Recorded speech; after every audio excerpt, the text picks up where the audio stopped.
Hey guys, my name's Jason, and today I want to walk you through the steps of making a homemade knife from materials you can get at your local hardware store. I went ahead and traced out my shape of the knife that I want to build on this piece of steel right here. And what we're looking at is a 1/8 inch thick steel by about 2.5 inches wide, and this piece originally was about 3 feet long when I bought it. It was about $10 at Home Depot. So I've already shown you guys in a separate video how we take some raw materials that you can find at your local hardware store and fabricate a pretty cool machete. And we're going to be using a lot of the same techniques on our knife project. So what I've done so far is I've traced the shape of the knife that I want to cut out onto this steel plate.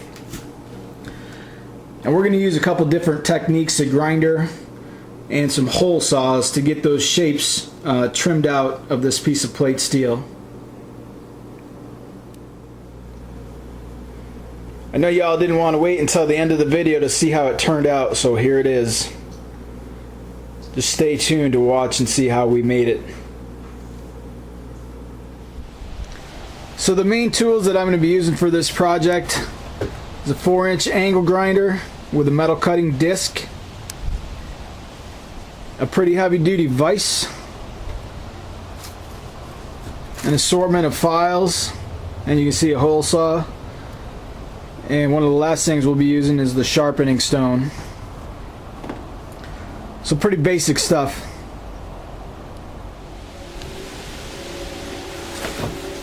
So the first thing that I want to do is I want to take my hole saw and I want to pop out these two holes right here, and then we're going to move on to cutting out the rest of these curved shapes before we do any of the straight lines.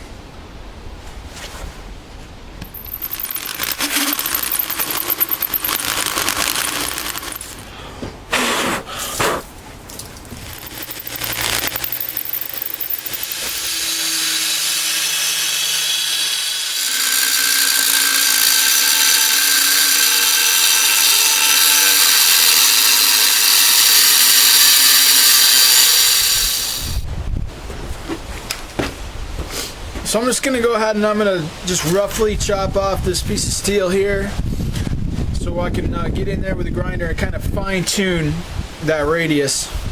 I don't want to try to fine tune it when I have this big hunk of steel on the end, so like I said, I'm going to go ahead and just chop that right off.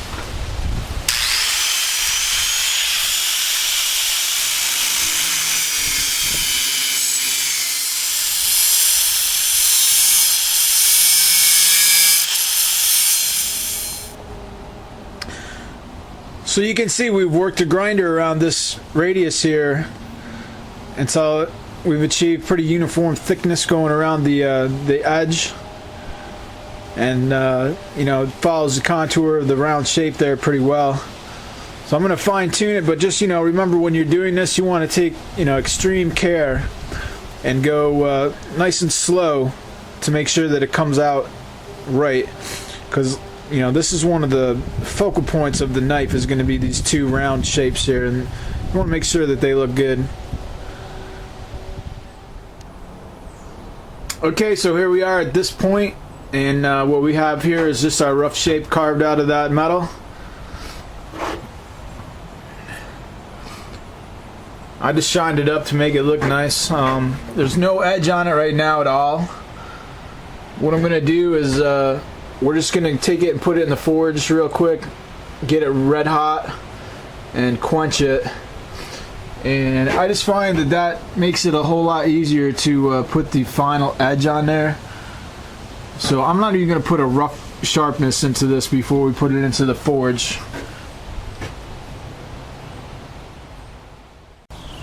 Okay, so we're going to get the forge fired up here.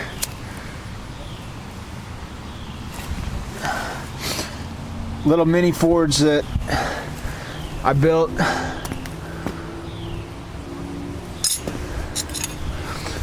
And the deal is that we're going to stick this piece of steel in there and temper it real quick so we can get on with our knife making project.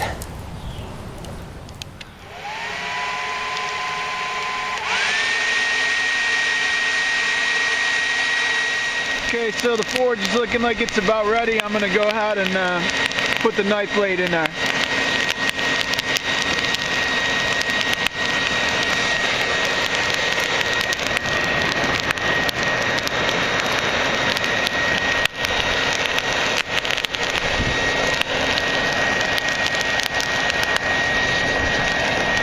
We're just going to go ahead and let that get, red hot. Doesn't really matter that the handle is not necessarily going to get red hot because we don't need the hardness in the handle. You want the hardness in the blade. Alright, so that's about red hot right there.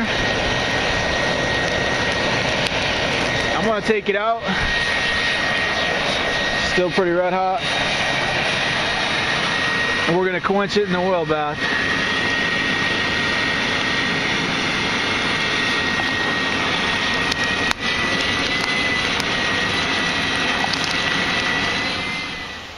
Alright, so now that we have the knife out of the forge, what I'm going to do is just take the grinder and I'm going to grind all that carbon off of there and shine the knife back up. And then we're going to proceed to put the edge on it.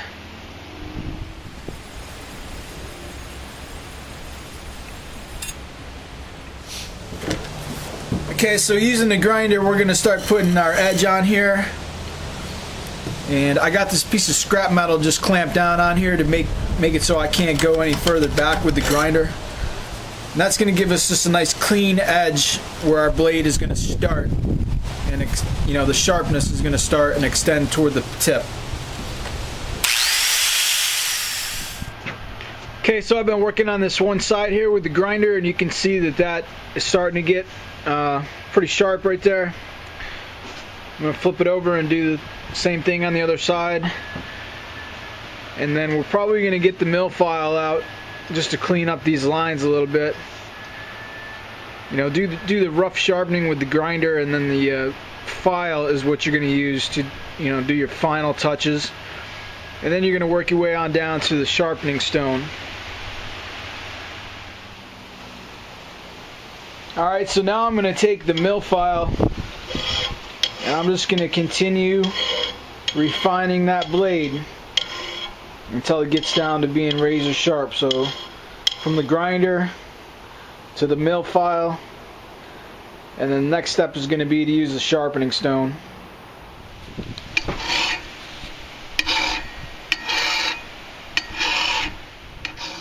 And look how nice that sharp line is right there. And what that is that, that's going down at an angle from this plane right here down to the tip of the blade. And that's pretty even right there. It's about a 1/4 inch thickness. So it's full width blade back here, and then it just tapers down to a razor sharp point. And you want that line right there to be nice and even going down the blade. And it took me a long time to get that with the file. And it's very sharp. So we're almost near completion on this. What I'm going to do, I think, is take the sharpening stone and just keep working on this edge. And then I have a sanding disc for the grinder, which I'm going to put on this and just really shine this thing up and make it almost like a mirror-like finish. Okay, so I went ahead and put kind of like a dagger point on the knife here. This is the the main downside of the blade, and then this is the upside. I came back a few inches and sharpened this up here just to give it like a dagger point. Now I'm going ahead and putting a few serrations on the blade, and how I'm doing that is just using a triangular file to file a mark into the blade, and then I'm coming and just reaming it out with a little round file. And probably just a few inches of serrations there toward the back of the blade, just for rope cutting and things of that nature. I've decided that I want to file some grooves in this little thumb notch here, just to make it non-slip. So I'm going to take one of my small triangle files here, and I'm going to put some really closely grouped grooves in here. You can see the little grooves that I'm following in there. Probably going to put a couple more. I'm going to go around the radius of this little curve here. And that's just so your thumb doesn't slip when you stab somebody. Just kidding. So here we are taking a look at the final product. Homemade knife. We made it today with just a few basic tools, a grinder, a vise, a couple files, some hole saws. Came out really well, I think. We'll get a little close up here of the dagger point. You know, sharpened all the way down here, but also an inch or two up top there. We got our serrations on the blade. We put those in with a file, a round file. Our finger guard, and then a little notch for, you know, our other fingers. This hole right here is mainly decoration, but you know, you could possibly use it for a lanyard strap or a bottle opener or something like that. Multi-purpose knife right here. Got a few notches cut into this thumb notch, and it really fits the hand well. Good design. And all for around $10. I mean, you can go anywhere and pick up a $50 knife, but you know, for just a little bit of money and a little bit of time, we built a pretty decent knife here that, you know, is a good conversation piece in the least, and you know, pretty functional. So there you have it, homemade knife. Hope you guys enjoyed watching this video on how I made this knife from scratch today. And good luck with your next project. Thanks for watching.